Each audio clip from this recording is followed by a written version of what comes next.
The open road can be a symbol of freedom, a journey into the unknown. But sometimes, what you find in that unknown is something you wish you could forget. These are 3 disturbing true road trip horror stories. Story 1 by Alex. My name is Alex, and this happened in the summer of 2016, during a solo road trip across Utah. I was driving on Highway 191, heading south. It was late, the kind of dark where your headlights feel like the only thing keeping the world from disappearing. I was miles from the nearest town when I noticed something strange up ahead. Someone was standing on an overpass. They were completely still. At first, I just assumed it was a hitchhiker. It was a weird place to be, but not impossible. But as my headlights washed over him, I realized he wasn't holding a bag or even looking for a ride. He was just standing there, staring straight down at the road as if he was waiting for something or someone. His clothes looked wrong too. They seemed way too big for him, just hanging off his body like a scarecrow's rags. As my car approached the overpass, his head slowly turned to follow my movement. But he didn't move anything else, not a single twitch. It was unnatural. When I passed directly under the bridge, I did what any curious idiot would probably do. I looked up through my windshield, trying to get a better look. That's when I saw his face. And my heart stopped. He was grinning. Not just a smile, but a horrifying, stretched-out grin with way too many teeth showing. His eyes were wide open, like he hadn't blinked in hours. And he didn't just smile. As I looked up, he leaned further over the railing, almost like he was trying to see directly inside my car. I felt something heavy drop into the pit of my stomach. This wasn't some lost traveler. Something was seriously wrong with him. I pushed my foot down on the gas, eager to put as much distance between us as possible. A few minutes later, just as my heart rate was starting to return to normal, my phone buzzed. It was a text message from an unknown number. It said, "I saw you." I almost drove off the road.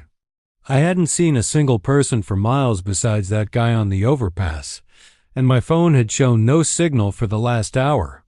How was I getting texts? Before I could even process it, another message arrived.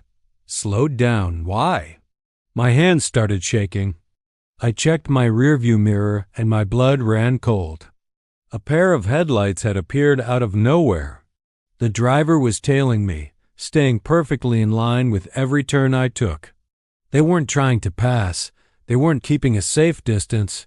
They were just there, matching my every move. The messages kept coming, one after another. Don't look back. You're not alone. Pull over. It felt like a sick game. I floored the gas pedal, my little car groaning as it picked up speed. The truck behind me accelerated too, its bright lights burning into my mirror. I don't know how long the chase lasted. It could have been 5 minutes or 20. Time felt like it was stretching and warping. But then, suddenly, the headlights behind me cut off. The road went pitch black. I kept checking my mirror, expecting them to reappear, but there was nothing. The messages stopped too. When I finally reached the town of Moab, I pulled into the first brightly lit gas station I could find. I stumbled inside, probably looking like a ghost, and told the night clerk what happened. His reaction terrified me even more than the chase itself. He just nodded slowly and said, "You must have seen the overpass man. People say he follows travelers out here. Makes them pull over. Those who stop, they don't come back." The police found no one on that stretch of road. The texts were never traced. They just stopped as if they were sent from nowhere. But I'll never forget the very last message that came through before it all went silent. It said, "Next time, don't look up. Story 2 by Jason." This next story comes from a friend of mine named Jason, a long-haul trucker who has seen more strange things on the road than most of us see in a lifetime. But one night in Arizona topped them all. He'd been driving for hours and decided to pull into a nearly empty rest area around 2 in the morning. He parked his rig, grabbed a soda from the machine, and sat at a picnic bench to stretch his legs. That's when he noticed a sketchy-looking guy sitting alone at another table. The guy was just staring at Jason. Not a curious glance, but a predatory stare, like he was sizing Jason up and deciding where to bury the body. Jason tried to ignore him, figuring it was just some creep. But then, a second man stepped out from behind the vending machines. And if the first guy looked dangerous, this one looked just as murderous. Jason immediately knew what was happening. He had accidentally walked into the world's most awkward meeting between two criminals. The first guy, still staring at Jason, muttered to the second guy, "You're not the one I'm here for." The second man looked at the first, then at Jason, and replied, "You're not the guy I'm here for either." Then, in perfect terrifying unison, they both slowly turned their heads and stared directly at Jason. Jason, holding his soda, slowly raised his free hand in a gesture of surrender. He said, "Hey, I'm just trying to drink my Diet Coke, fellas. No trouble here." The two men looked at each other again. And then, and this is no joke, they started arguing about who got to kill who. The first killer grumbled, "He's mine." The second one shot back, "No, I got here first." The first guy was getting annoyed. "Dude, you don't even know his name." The second one yelled, "Does it matter?"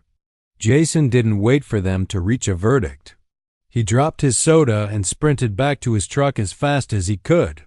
He scrambled inside, slammed the door, and hit the locks. Just in time. One of the killers ran to the left side of the cab, the other ran to the right. Both were yanking on the door handles, screaming at each other over the engine. "Stop stealing my victim. No, you stop." Jason floored the gas. The truck's engine roared to life, and he peeled out of the rest stop. He saw both men dive out of the way in his side mirrors. He didn't stop driving for 50 miles. Later, he reported it to the police.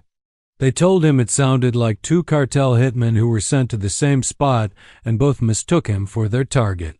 Jason still jokes about it, though. He says, "At least they weren't teaming up. They were too busy arguing over who got to murder me." Best lucky break I ever had. Story 3. I used to work in law enforcement in a rural part of Colorado. This happened during a night shift with 3 other officers. We got a call about a man wandering on the highway, waving a knife and trying to stop cars. It was a dangerous situation, so we responded immediately. When we arrived, our headlights illuminated a skinny man standing right in the middle of the road. He was shirtless, covered in dirt, and just standing there. He was smiling. But it wasn't the smile of a drunk person or a lost hiker.